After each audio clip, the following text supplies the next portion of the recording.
Há pouco mais de um ano atrás, Palmeiras e Santos iniciavam a temporada de 2020 do Campeonato Paulista. Palmeiras contra o Ituano, em jogo que venceu por 4-0 em 22 de janeiro, e o Santos contra o Bragantino no dia 23 de janeiro de 2020, em jogo que terminou empatado em 0-0. E nesse sábado, Palmeiras e Santos e Palmeiras decidem a Libertadores da América. Nesse vídeo vamos recapitular como cada time chegou até essa final. Então, já deixa o like nesse vídeo, inscreva-se no canal, lembre de ativar o sininho da notificação e fica comigo até o final desse vídeo, que continua depois da vinheta.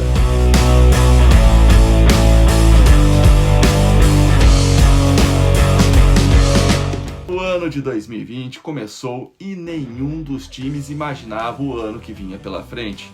Não havia ainda nenhuma expectativa da bagunça que o futebol e o mundo se tornariam, da crise sanitária que tomaria conta do planeta e dos danos e perdas que causaria na vida de todos nós. 2020 não foi um ano fácil, mas se lembrarmos lá do começo de 2020, ainda tínhamos uma alma leve, expectativas diferentes, víamos o mundo de uma forma diferente.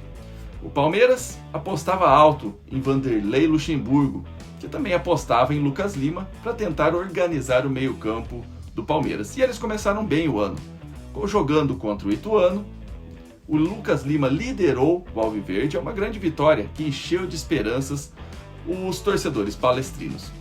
O Santos, por outro lado, seguia a onda de contratar técnicos estrangeiros somente por contratar.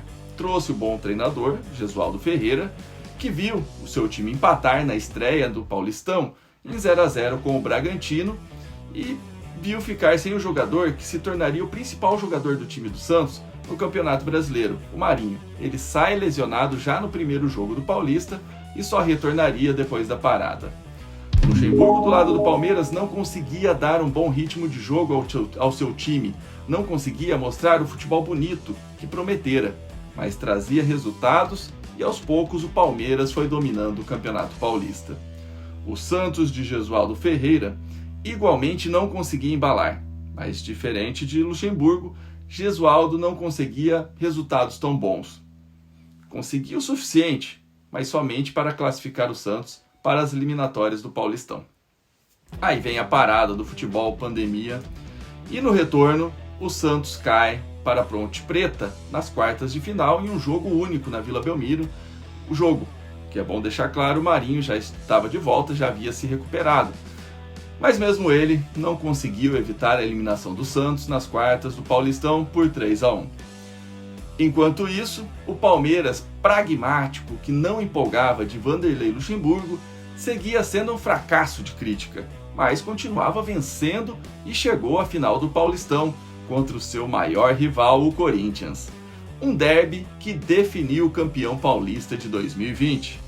Desde 2017, quando começou a gestão de Maurício Gagliotti, o Palmeiras tinha vencido apenas 2 vezes o maior rival, mas dessa vez foi diferente. Uma final sem torcida nas arquibancadas, 2 jogos mornos e de qualidade duvidosa, é verdade. O primeiro terminou empatado em 0-0, o segundo, o Palmeiras sai na frente com Luiz Adriano por 1-0, e com um pênalti estabanado de Gustavo Gomes, Jô empata aos 50 minutos no apagar das luzes. A decisão vai para os pênaltis. E nos pênaltis o Palmeiras se sagra campeão paulista de 2020. Título que viraria muleta para Luxemburgo defender a sua permanência no cargo por muitas semanas depois, mesmo sem nunca conseguir montar um Palmeiras que jogasse à altura do elenco. Vítima do Paulistão, Jesualdo Ferreira é demitido no dia 5 de agosto de 2020, após apenas 15 jogos, e Cuca assume em seu lugar. Do Cuca eu falo um pouco mais depois, mas ele muda completamente o Santos, que começa a mostrar uma ideia diferente de futebol, e um futebol não apenas mais alegre, mas principalmente mais efetivo. Luxemburgo durou um pouco mais, foi demitido do Palmeiras no dia 14 de outubro de 2020, após o time que não conseguia mostrar bom futebol perder 3 jogos seguidos. O último deles para o limitado Curitiba, mas a derrota que teve maior peso foi para o rival São Paulo, um jogo antes desse jogo com o Curitiba, provavelmente influenciou mais a decisão. Para o lugar de Luxemburgo, o Palmeiras traz o técnico Abel Ferreira, o português, que em poucas semanas consegue mudar o Palmeiras de um time burocrático, mais competitivo, é verdade, para um time mais consistente e que joga melhor, que empolga mais a torcida. No Brasileirão, o Palmeiras hoje ele está em quinto e o Santos em 10º. Ambos times nunca conseguiram liderar o Nacional por nenhuma rodada, e embora não tenham deixado a competição de lado, o foco acabou naturalmente se tornando as Copas, onde venciam e avançavam nas competições. Para sermos justos, chegaram à final da Libertadores os dois times que fizeram a melhor campanha na fase de grupo. Tanto Santos quanto Palmeiras fizeram 16 pontos, com o Palmeiras tendo uma melhor campanha devido ao saldo de gols. Palmeiras foi líder do grupo B e Santos do grupo G. No sorteio do mata-mata da Libertadores, muita gente comentou dos confrontos contra times supostamente mais fracos que o Palmeiras pegou. Mas para chegar à final, vamos tentar recapitular então. Para chegar à final, o Palmeiras começou enfrentando o Delfim nas oitavas de final, atropelou o Delfim no Equador, venceu fora de casa, todo desfalcado com Covid, por 3-1, e depois venceu facilmente em casa por 5-0.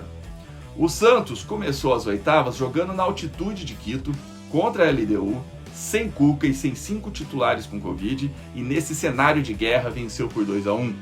No jogo de volta foi surpreendido e perdeu por 1-0, mas se classificou pelo gol qualificado fora de casa. Chegamos às quartas de final e o Palmeiras pega o Libertad do Paraguai. O primeiro jogo, no Defensores del Chaco, termina empatado em 1-1. No segundo, o Alviverde passeia e vence fácil por 3-0. O Santos enfrenta o Grêmio em um jogo que muitos apostavam no copeiro time gaúcho.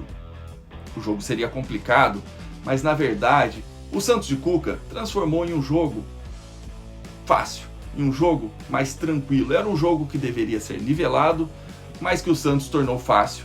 Primeiro jogo 1-1 no Rio Grande do Sul, um jogo que o Santos poderia ter ganhado, e venceu depois com tranquilidade na Vila por 4-1. E aí chegam as semifinais, brasileiros versus argentinos, River contra Palmeiras e Boca contra Santos, e toda a imprensa, como sempre, apostando na força dos argentinos. Mas dentro de campo, quem mostrou força foram os brasileiros. No primeiro jogo, o Palmeiras foi à Argentina, visitou o River Plate e passeou em Avejaneda. Saiu com uma vitória maiúscula de 3-0, sob os comandados do badalado técnico Marcelo Gallardo. O Santos também foi à Argentina, arrancou um bom empate em 0-0 em La Bombonera, um início muito bom para os brasileiros nos jogos de ida. Chega o jogo de volta, Palmeiras vê um River envolvente, querendo retribuir a goleada sofrida em casa e quase consegue. O River pressiona o jogo todo, o Palmeiras se encolhe, oferece o campo para o River, mas o River consegue apenas uma vitória de 2-0 e o Palmeiras se classifica para a final da Libertadores da América de 2020. E na Vila Belmiro, ali as coisas foram mais tranquilas. O Peixe domina completamente o Boca, vence por 3-0 e também se garante na final da Libertadores. Toda essa saga, desde Gesualdo e Luxemburgo, nos traz aqui para o dia 31 de janeiro de 2021, onde mais uma vez a Libertadores será decidida em um jogo único, dessa vez no estádio do Maracanã. O jogo vai acontecer às 17 horas de Brasília e será transmitido para todo o Brasil pelo SBT, Fox Sports e Comembol TV. E eu, aqui de Londres, vou assistir pela BBC. Quem será que sairá campeão e terá a chance de disputar o Mundial de Clubes? Quem terá a chance de talvez jogar contra o campeão europeu, o Bayern? Quem será campeão amanhã? Eu tenho meu palpite. No próximo vídeo eu vou passar para vocês.